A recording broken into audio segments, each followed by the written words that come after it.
Welcome back to the On Air with Jaimee podcast. Today's show is brought to you by Superconscious Shift Sessions, the most effective way that you can do the deep inner work. And guess what? They're just 60 minutes. 60 minutes with me and you going deep on the things that are holding you back, uncovering it all and recoding it at the root cause so that you can go and do the things that you are literally here to do.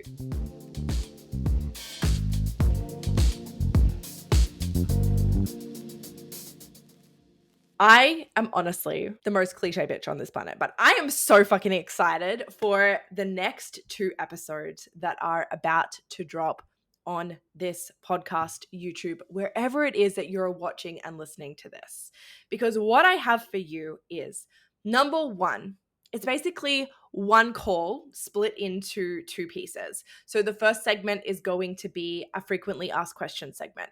I brought on my amazing podcast manager, Ebony. Here's the thing. Ebony has been working with me behind the scenes on this show for the last 18 months. She has been so deeply immersed in this work as much as I have, and she still had questions. So that says to me, if she has questions, you have questions.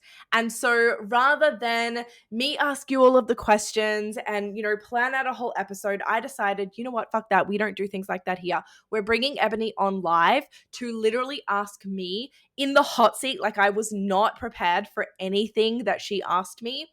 And I wanted to do that really intentionally because I just don't like it. When people have to over prepare for things, it gives me the vibe that they don't fully know their shit. And I don't want you getting that vibe from me. I want you to see, to experience that I literally live, eat, and breathe this shit. And you can ask me anything on the spot and I will answer it because I am so convicted in the work that I do.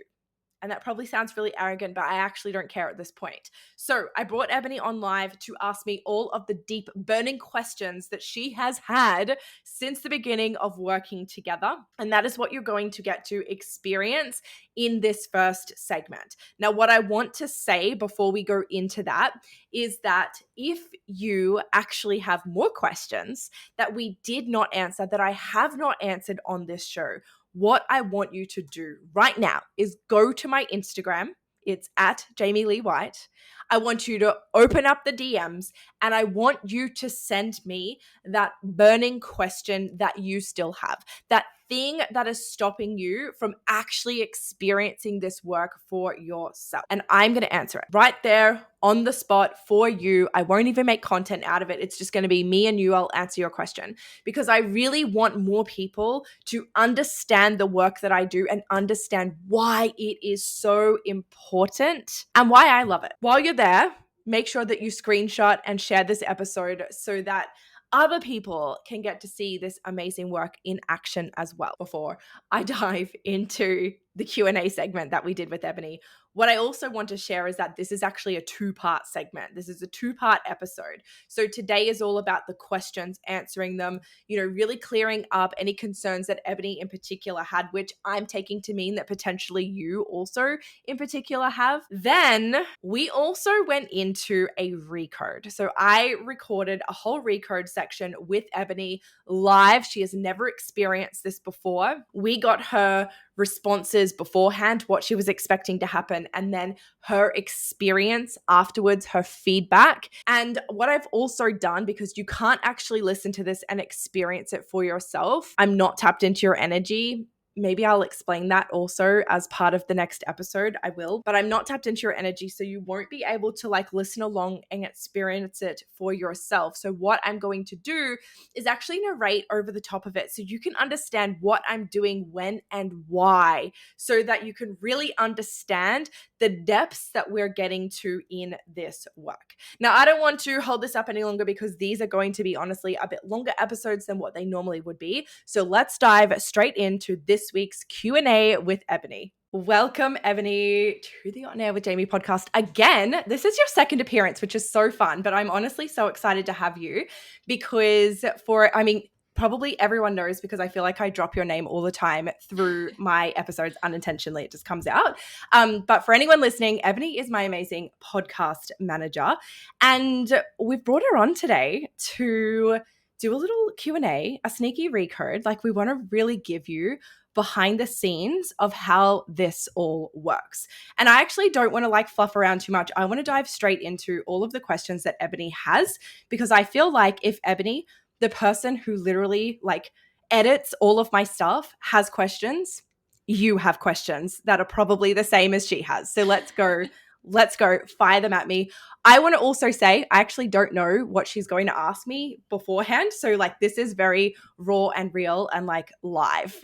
Yeah, I also think that, oh, also, hi everyone. I think that this is better because, like Jaimee said, this is going to be so organic and really good for those people who are listening, who love your content and are listening as much as I am. Probably no one listens as much as I do because I listen to like each episode multiple times. But I thought maybe you could give me a quick, and the listeners, a really quick run through of like what we're actually going to do today, just to give them some context. Yeah, beautiful. So what I want to really bring to you is like a sneak peek of what is behind the scenes of a session with me.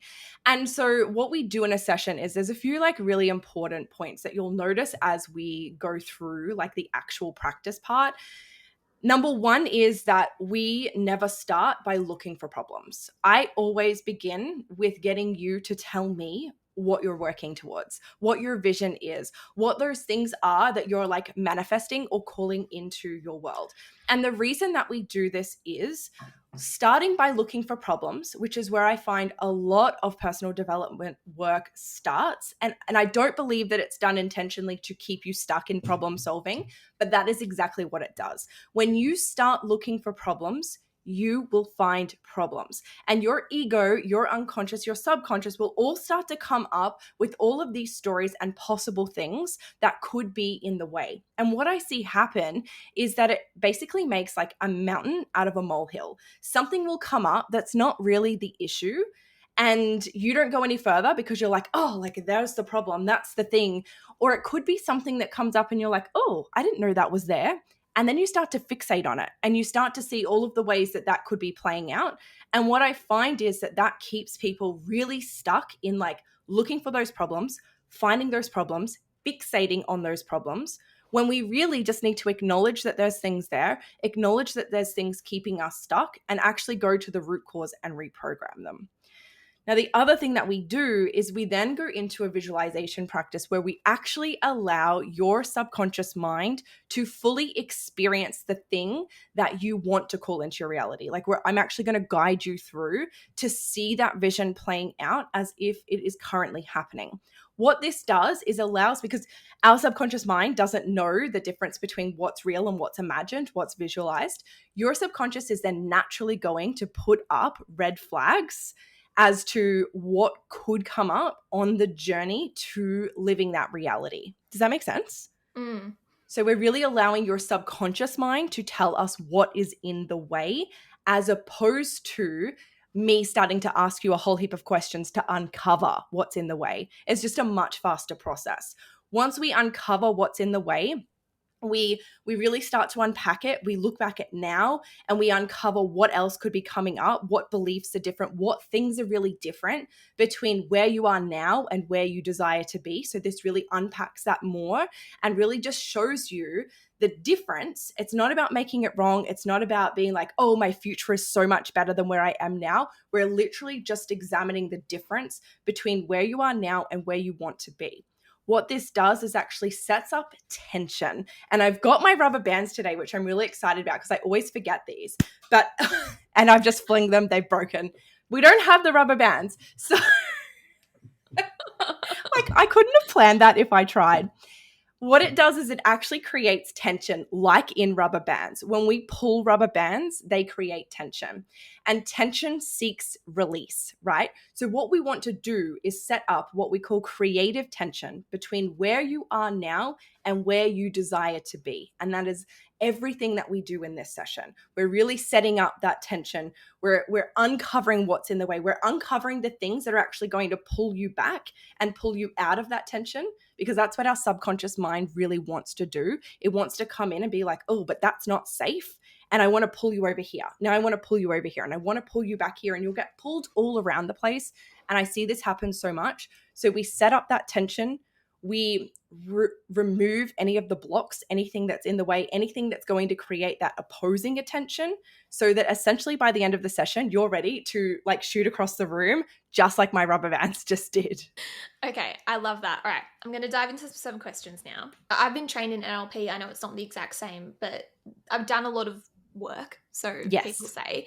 I've seen hypnotherapists, and one thing that has stuck in my mind, which makes me nervous for these kinds of sessions, I had a hypnotherapy session, and it was to do with kind of root cause work, but I was asked to like go back to that root cause, and it was like, this moment is going to pop up into your mind, and it's going to, and then she was like, and what is it? And nothing popped up in my mind. And so I said a few times like, oh, can't think of anything, like there's nothing there. And then I just felt awkward after a few times and was like, okay, it's this. And like, and I just feel like I didn't get the most out of that session because there was this awkwardness because it just wasn't coming to me. And then I think because I was trying too hard, I literally just made it up.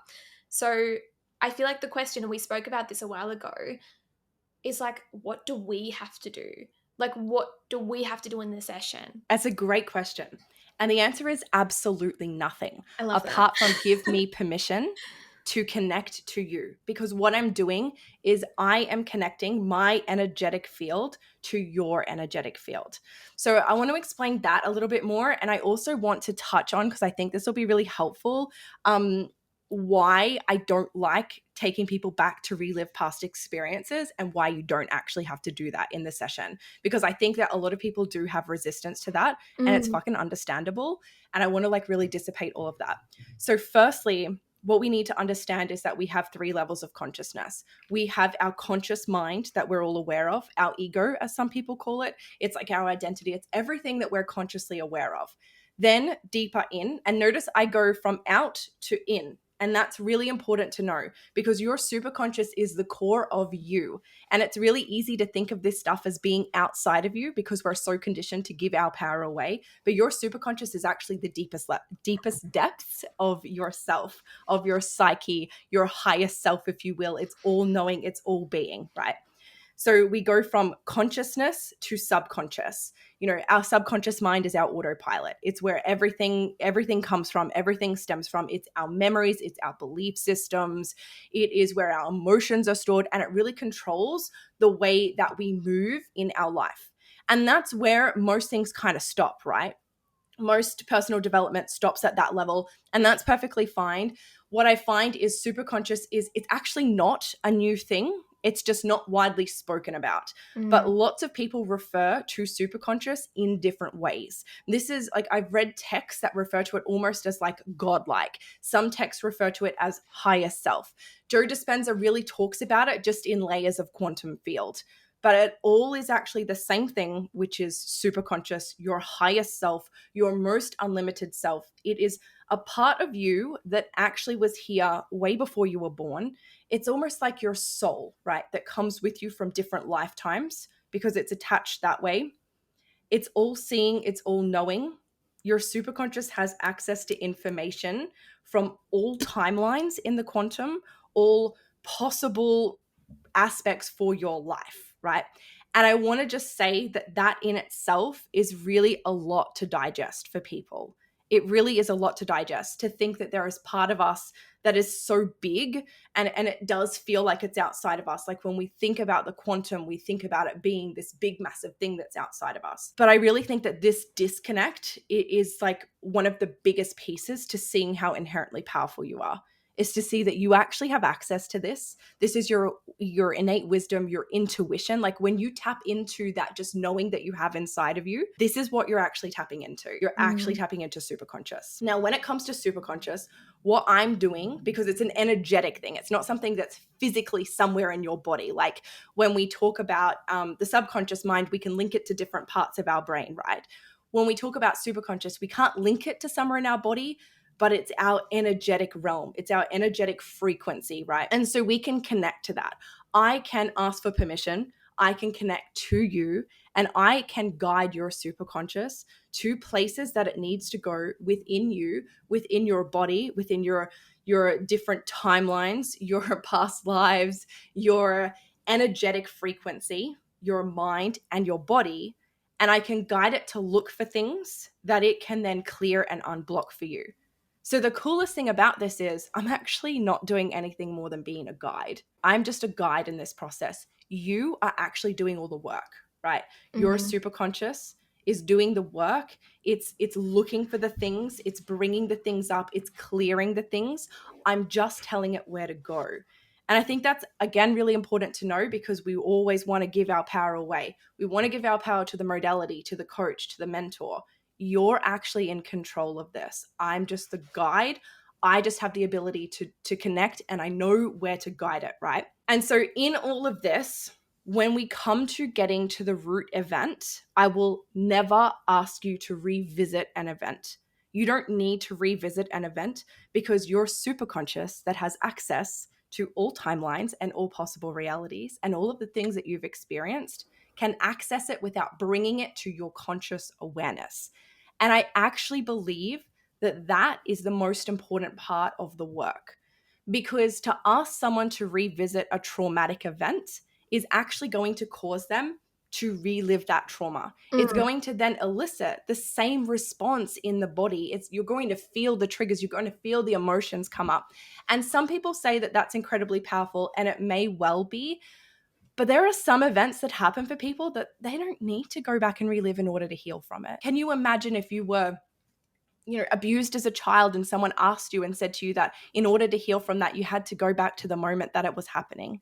Like, that to me actually hurts my heart, even thinking that people would have to do that. And so the other thing that happens is exactly like what happened to you, where you're like, well, nothing's coming up. And then you make it wrong and you think, well, I don't know, like, what's wrong with me? But what if the thing that's actually blocking you is so painful for your body to re-experience that your body is actually blocking it itself? And that could be what's happening, right? The other thing is that these events happen from childhood, or they happen from past lives, and they are incredibly painful, even though logically, to look at it, you're like, oh, well, that was really nothing. Like, I was bullied in school, so what? To that part of you, that was an incredibly painful moment. That part of you is going to want to hide it from your active awareness. You're not going to want to go back to that. And the beautiful thing is that you don't have to. You don't have to make things up. You don't have to go back and re-experience it. We can actually clear it and unplug from it, from this level, from this energetic level, so that it's not that it doesn't necessarily ever come up again, but when it does, it's not charged. It's not triggered. Like, we're not erasing memories. We're not going into your brain and scrubbing things out. What we're doing is unplugging from the emotions. No, it's a massive relief, because back when that hypnotherapy session was happening, it wasn't like a super, super traumatic thing that I had to go back to, but it wasn't nice. And I just, it just didn't feel like necessary. And so I think that a lot of anxiety around these sessions would probably come from people thinking, what is going to be dredged up? It's really nice to know that I don't have to come with certain things like primed, and know that it is a guided experience. That, like, as if I was going to go see a podiatrist, I wouldn't be like, okay, I've got to do all of these things. I've got to make sure I know all the bones in my foot just so I can tell them which one hurts. It's like, no, you're going to see someone who's an expert in this. They're going to help you. You just need to go. Like, that's what you need to do. Yeah. All you need to do is get yourself to the session. We do everything else in there. And what you'll see when we go through the session is that it also doesn't usually feel heavy. For some people it does. Like, for some people we do have a lot of self-worth issues that we can like really feel. But what's cool about it is that you'll also feel the release. Like, when the release happens, you'll feel it. But for the most part, it's not like we're diving into your psyche and you need tissues because you're going to cry and it's going to be this big thing and you'll have a huge emotional release and then you'll feel amazing. We don't actually have to do any of that. For the most part, the sessions generally feel like really light, really easy. You just get to sit there and like do your thing while I'm doing my thing. But what I find really cool is that you can actually feel things happening. Like, everyone's experience is different, and this is really fun. Some people get like really vivid visions and downloads and inspiration, and they'll get off a session and be like, I journaled for 3 hours. All of this stuff came out. I'm so excited to now run and like implement all of this stuff in my life and in my business. Whereas for other people, it's just an experience. And you can kind of feel things like moving and shifting in your body and like kind of in your reality, I guess, is like what it kind of stands for.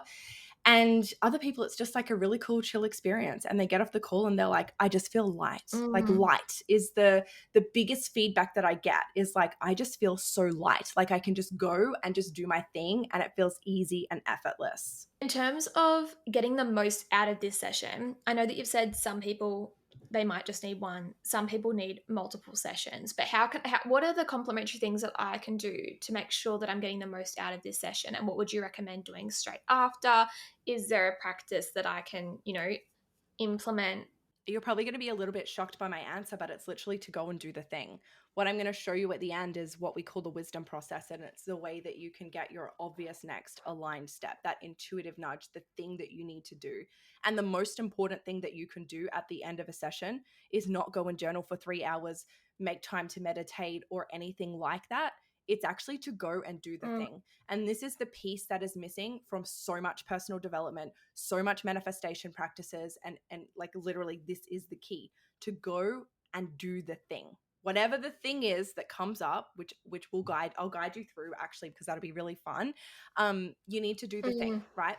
So apart from that though, the end of the session and the way that you feel afterwards is like, it's such a personal experience for people, but it's really being able to tap into what feels good for you in the moments after the call and to do that.